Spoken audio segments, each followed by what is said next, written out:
Started my music journey with a free software called Mixcraft, which is the one I recorded the cover of Falls Out of the Woods with. I also had FL Studio for instrumental tracks, but it wasn't that great for recording vocals. So let's have a look what Ableton is all about, and yeah, this will be a series of videos. I just don't know how many yet, but I think we will stay around 10 maybe. So let's jump in. Alright, so the first thing we're going to do is to go up here to File, and then we press New Live Set. And we do not want to save that. This is the session view. It's for DJs and it's for mixing your track and so on, and mastering. But we're not gonna be in here because we want to compose our track. So this is the arrangement view. Here you got two MIDI tracks to begin with and two audio tracks, and we're not gonna focus on that right now because the first thing you want to do is to go up to options. You want to go down to preferences, and you want to check out this audio settings.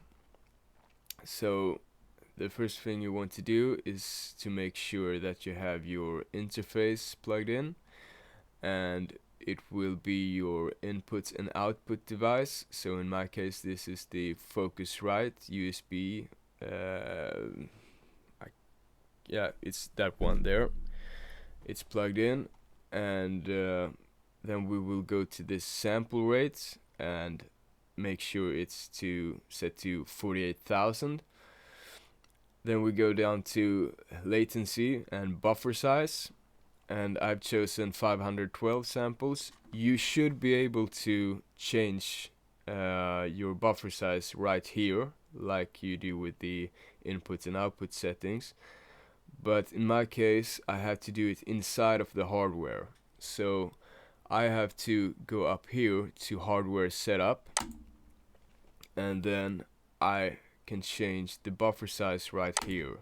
And your buffer size should be around 256 to 2048 to minimize glitching. So the higher you got, the higher your buffer size is, the less glitching you have. On the other hand, the lower buffer size you have, the less lagging you will experience, depending on how good your computer is. So 512 is a good place to be. And then we can go down to record, warp and launch settings. So file type wave, so you will export in wave, and you can choose to export in MP3 as well. But we will record and so on in a wave file. Bit depth 24. And then you got the warp settings, and warp is if you drag a track with an existing BPM, bits per minute, you can drag that into this into your session, and the Ableton will adjust itself to set the right bits per minute according to your file. Instead of you having to adjust and listen how fast it goes. So it will automatically change the bit settings. But you can set it to unwarped, and you can press off here if you like to, because we're not going to use that right now. Then you can go up here to look and feel, and you can change your theme. So if you want a lighter theme, you can just press here on light, and you will have a much brighter DAW to work with. Or if you are a bit dark in the mind, you can choose darkness. I want to stay somewhere in between, like a human being, and did I choose right? Choose mid-dark. No, that's not what I had. Mid-light. Okay, let's go with that one. Okay, and next thing is up here you have a black box. So you can drag this left and right if your mouse works to zoom in and out. You can also hover your mouse at this gray area here and zoom in and out by dragging up and down. These arrows here, you will place the first one in the beginning and the second one at the end of the track you have recorded. So when you export your track, it will start at this end and then end at this end. So you won't have a 5-hour long track when you record it just for 3 minutes. Okay, so now let's make a piano roll. So we're going to use this MIDI track here. You can't do a piano roll in audio tracks. So let's pick an area here. It's way too long, so let's zoom in and just have a... This is a good mark, so you got 4 of these. But I think we can use one of these. So let's pick that one, and you just right click, and then you will click here on insert empty MIDI clip, and here you got the piano roll. Now you have no sound. If you check this blue box here, it's a pair of headphones in that circle. Press that. You can still not hear anything, but you should be able to when this this button turns blue. And that's because we don't have any instrument plugged in. And also this is in. You should have that in auto to hear.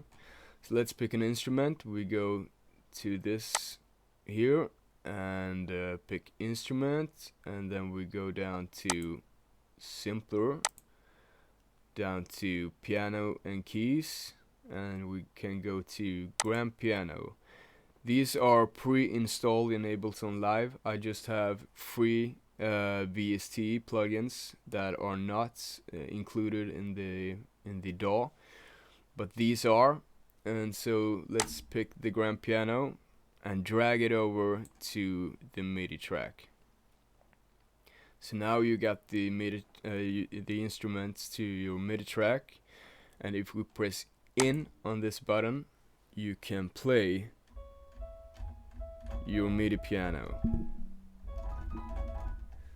But we assume that you don't have your MIDI keyboard yet, so let's press auto so you can be able to hear this MIDI clip that you have created. Let's redo this.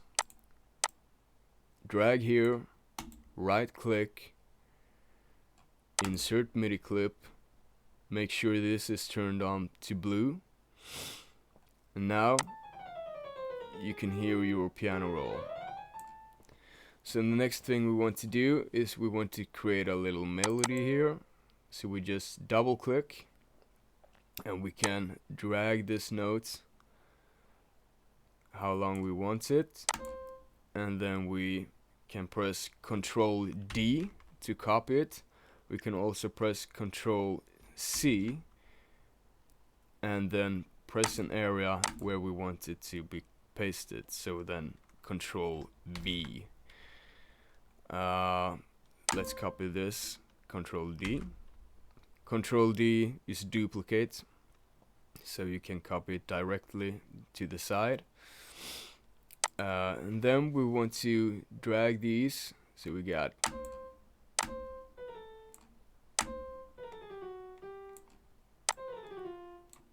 and then we can press play. What we want to make sure to do is to not have the first bar sliding sideways, because then we can't play it.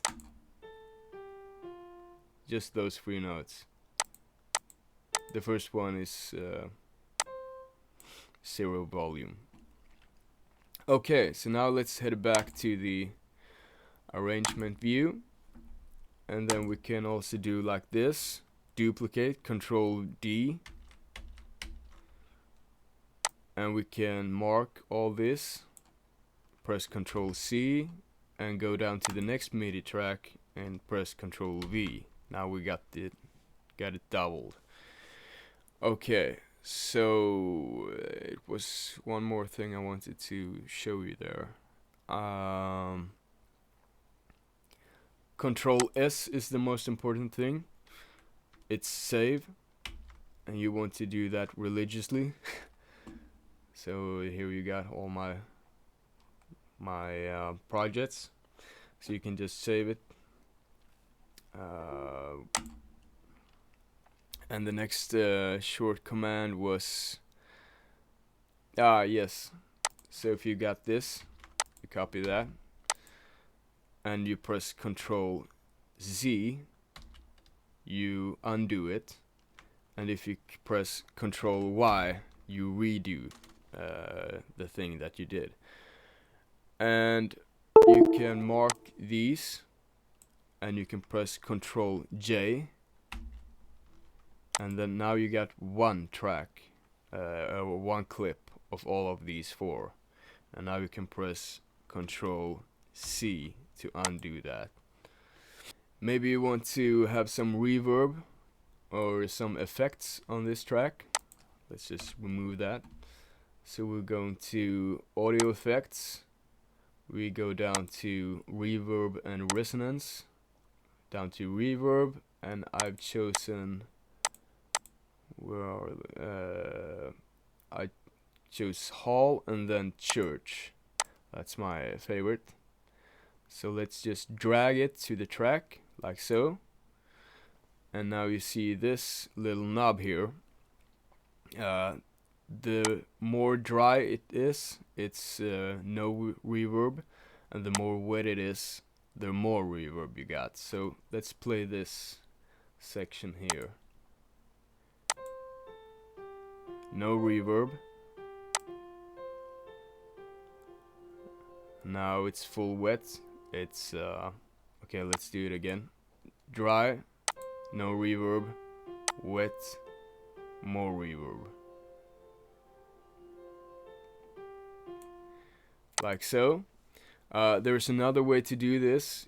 So if you delete this, you got this send button here. So if you drag this up and down, you will send a reverb signal, or you will send your piano signal from this track down to this reverb track here. And the more, so it begins here, and the more you drag it up to 0, it's full send. So you send the signal to the reverb, and then this track sends it back to your first track.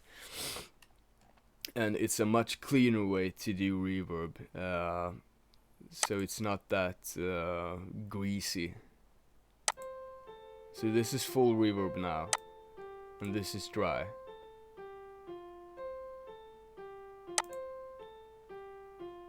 Full reverb, dry. So that's one way you can do it.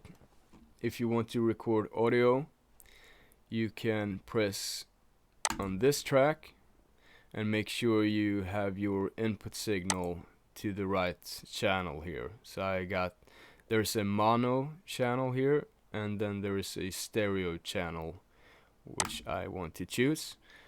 And to hear your microphone, you press in, and to record on this track, you gotta check this box so it turns red, and then you press record. 1 2 3 4 1 2 3 4 1 2 3 4 1 2 3 4. Hallelujah. Like so. And you see it's gray now. And if you want to hear this track, you press auto, so it turns blue. And that one thing I can show you. You can press right either on the recorded track, and you can choose another color, and you can match that color on the track here. I don't know which one it was, maybe that one, like so. And now you can press here and play it together.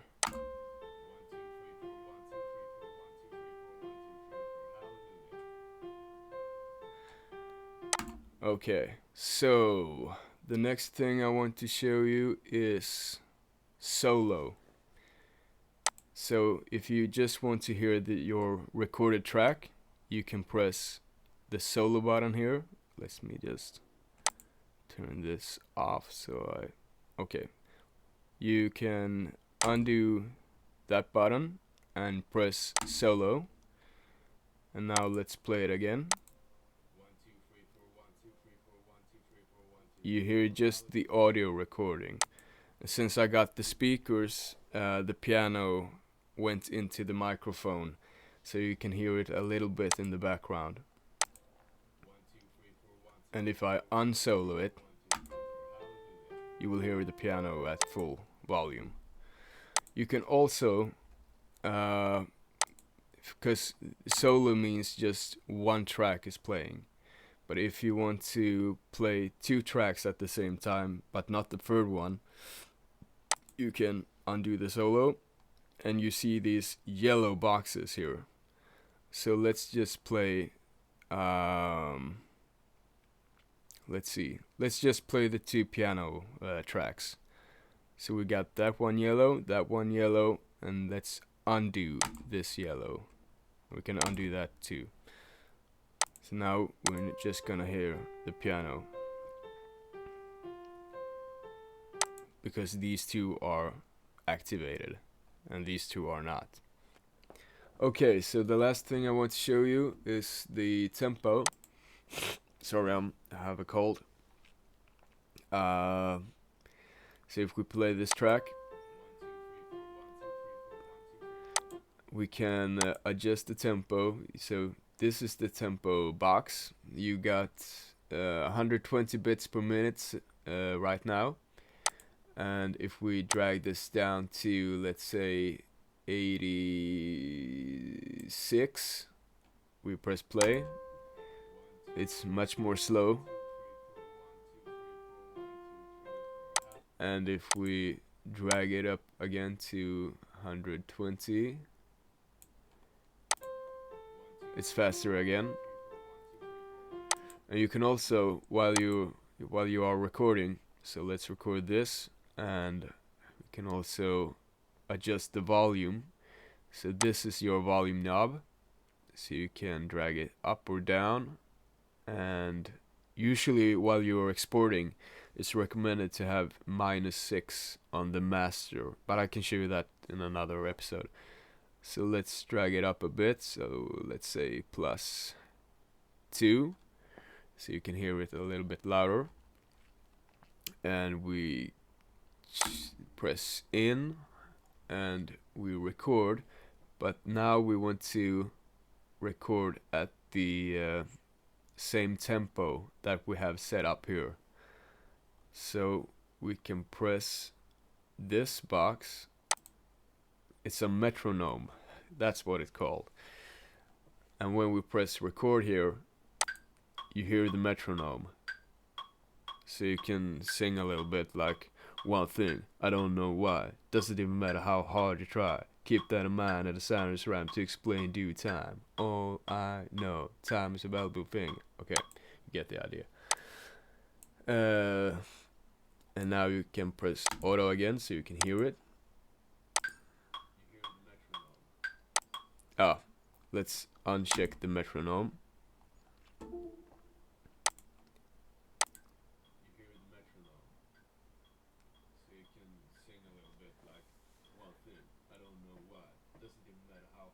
And again, the metronome goes out from the speaker into the microphone. That's why you hear the metronome still.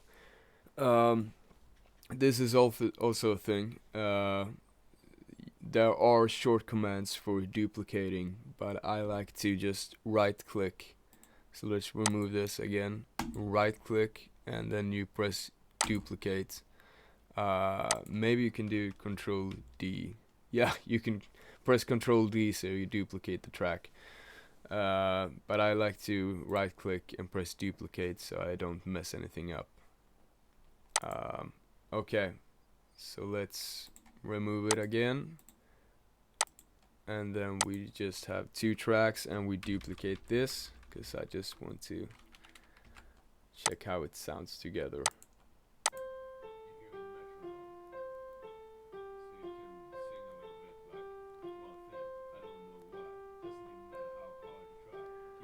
Well, that sounds terrible, but you get the idea.